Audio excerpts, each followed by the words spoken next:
What if a country's flagship electric vehicle plant shutting down wasn't actually a disaster? What if it was proof that its entire economic strategy is working?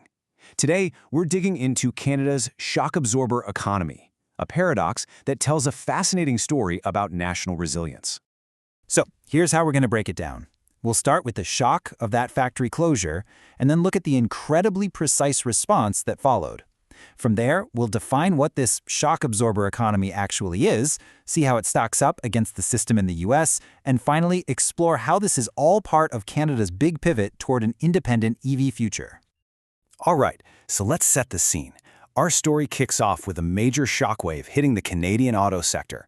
The CAMI plant in Ingersoll, Ontario, a real flagship factory, suddenly went dark. And that brings us to the big question, right?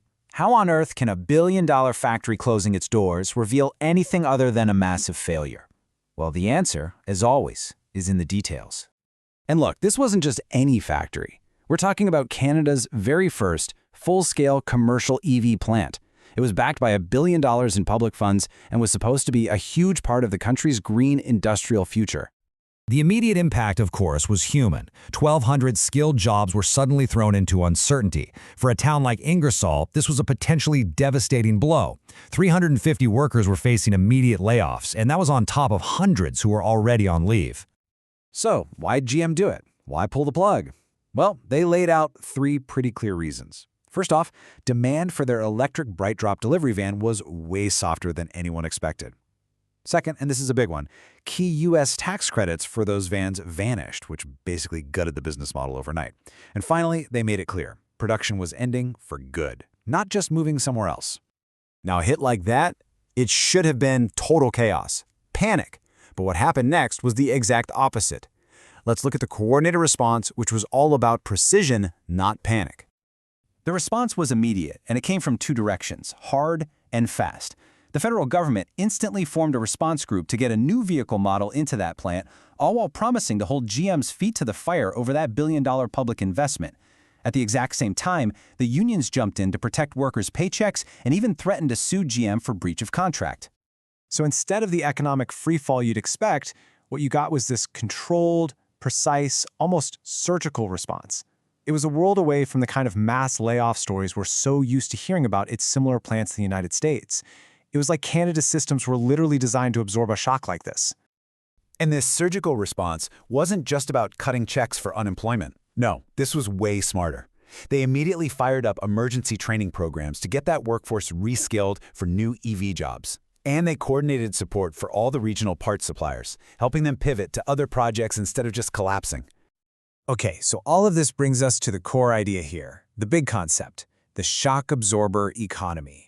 And you got to understand, this system wasn't just invented overnight. It was built from some really tough lessons. So what is it exactly? Well, you can think of it as a framework built on two main things: massive, proactive public investment and these deep, multi-layered social and financial safety nets. The whole point is to stabilize jobs and production during exactly this kind of crisis. And like I said, this resilience, it was learned the hard way. It was really forged in the fire of two major crises. First, back in 2018, when the U.S. slapped a 25% tariff on autos, Ottawa stepped in with targeted relief that basically insulated the industry. And second, Canada's brutal winters started revealing major flaws in EV batteries, which forced the country to innovate and develop better, cold-resistant tech. So what's the payoff for all this preparation? How about this? Between 2020 and 2024, during all that global chaos, Canada pulled in more than $46 billion in new private investment for its EV sector. And what brought all that private money to the table? A jaw-dropping $52.5 billion in public incentives to back it up.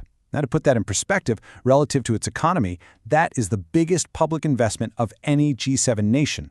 Canada wasn't just playing the game, they were basically bankrolling it.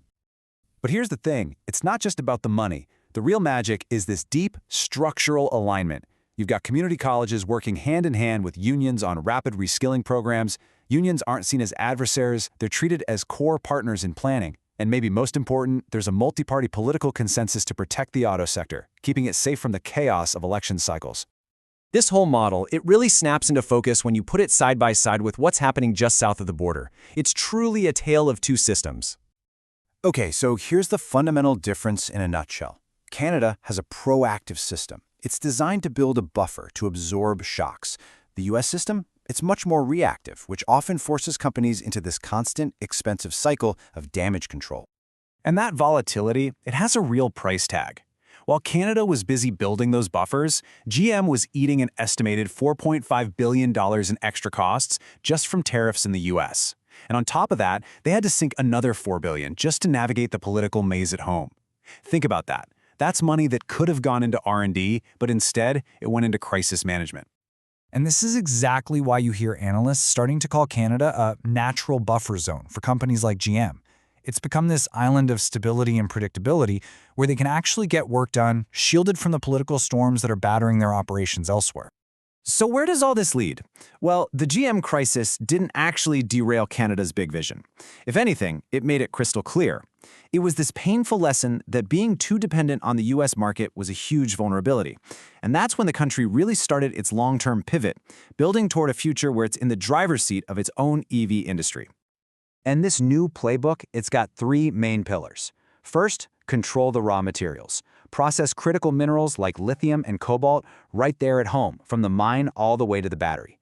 Second, turn old factory towns into the new hubs for innovation, focusing on battery chemistry and materials science. And third, and this is key, pivot to new markets, using trade deals to start supplying carbon-neutral batteries to places like Europe. When you step back and look at the whole picture, the shutdown of that bright drop line, it really wasn't a catastrophe. It was a stress test, and Canada passed. It proved that this quiet, meticulous, long-term preparation is just so much more powerful than scrambling to react to the latest crisis. It all boils down to one powerful idea. In a world of fractured supply chains, consistency, well, that just might be the rarest and most valuable competitive advantage you can have. Which leaves us with one final, pretty big question to think about. As Canada keeps this steady rhythm going, protecting its workers, pulling in investment, while others are dealing with all this volatility, you just have to ask, if Canada can stay this resilient, can North America's critical supply chain even function without it right there at the center? The evidence we're seeing suggests probably not.